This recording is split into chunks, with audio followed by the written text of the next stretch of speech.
Hello, friends. Today I'm going to be sharing with you about one of my two favorite opera singers. Joan Sutherland is the other one, and I did a speech about her recently and put it on YouTube. And I did a talk about Ponselle a number of years ago, but the technology is better now, and so I'm redoing it, and hopefully you will like it better. I love Ponselle. I've been crazy about her ever since I was 15 years of age.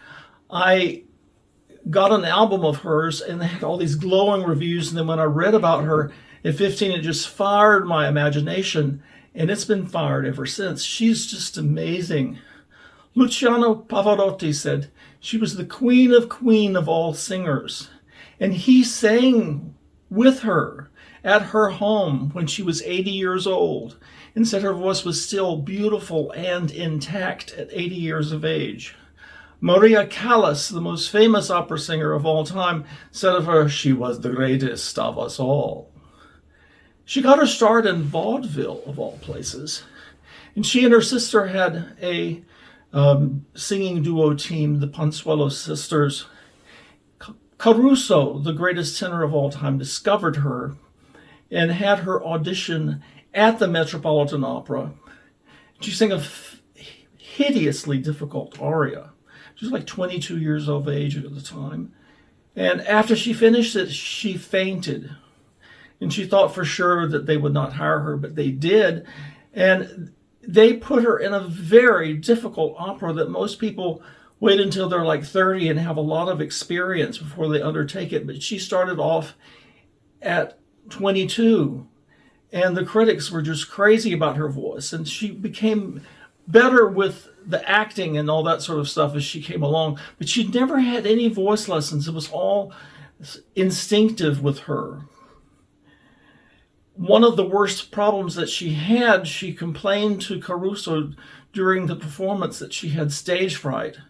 And he said, I have the same problem. And actually that was one of the, probably the main reason why she quit singing, was she'd been doing it for almost 20 years. And she just got tired of dealing with the stage fright, and her high notes were not quite what they used to be. The rest of her voice was incredible. Her debut at the Metropolitan was one of the great Cinderella stories of all time, from a vaudeville singer to being acclaimed as one of the greatest singers in the world overnight. I'm going to tell you some things that critics have said about her. That her voice had a tonal beauty that has not been surpassed by any other singer since then. That her voice was so big, she could fill Constitution Hall in Washington, D.C. just with a hum. The adjectives applied to her singer go from dark, rich, sumptuous, like port wine, extra thick double chocolate, double dark chocolate. It was a voice that was like a Tesla, in the sense that, Teslas don't have any gears that shift, and she didn't either, from the bottom to the top. And she could sing with the power and all of the beauty of a tenor, even down low, an octave below a soprano voice. Very few people could do that sort of thing. Certainly not Britney Spears. 90 years later, after her early recordings were released, voice teachers are still telling their students, this is what vocal perfection is like. This is what you should emulate. She does everything right. No lessons. It was just a miracle. It was also just an enormous voice. Kirsten Flagstad probably had the biggest soprano voice of all time, and they decided they would have an impromptu duel, friendly duel, at the Metropolitan Opera. And so they both got on the stage at different sides and had people in the back say who had the biggest voice. I would have just killed to have been there that day. But from the bottom to the top, Ponselle was just a hair's breadth distance away from having the same volume as Flagstad. And that's amazing, because Ponselle had tremendous capabilities of singing what's called coloratura singing, which I'm going to be showing you here in a second. I'm going to be playing for you some of her singing from Norma, which was one of her most famous roles. It's a very difficult role to do, and very few have done it well, and Ponselle did it beautifully.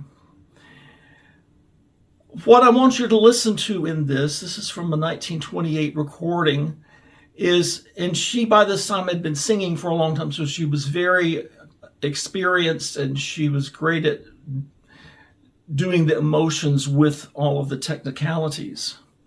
The start of it, Norma is a druid priestess and she's calling her troops to battle, and she's declaiming with a very powerful voice, and you can get a sense of how magisterial and enormous her voice was. And then she goes down low, and you can hear how rich the voice is down in the mezzo-soprano register of the voice.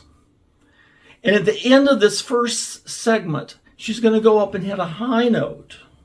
And if you listen to it, you hear how she takes the note and she changes the sound of it while keeping it very small, but she makes the sound grow while keeping it small. It's just really freaky. Never heard anybody else who could do this. During the Casta Diva aria itself, of course, you will hear these beautiful long lines and beautiful high notes. And then she will do these really super fast notes that are so fast you can hardly catch them all. And she does them so perfectly. It's called coloratura, and hardly anybody's ever been able to do it as beautifully and perfectly as she does in this. It's so precise, and you can hear every note, and she's amazing. And she's going to end with a beautiful high note.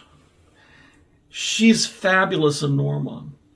I want you to listen to this and pay attention and soak in the beauty of Poncelle's voice, and look at pictures of her throughout her range. She was a very normal-sized woman. She had a huge voice, but she was not an unusually big woman. She was very stylish, and she ran to keep in shape, or rode her bike to keep in shape to the Met. She was an amazing woman.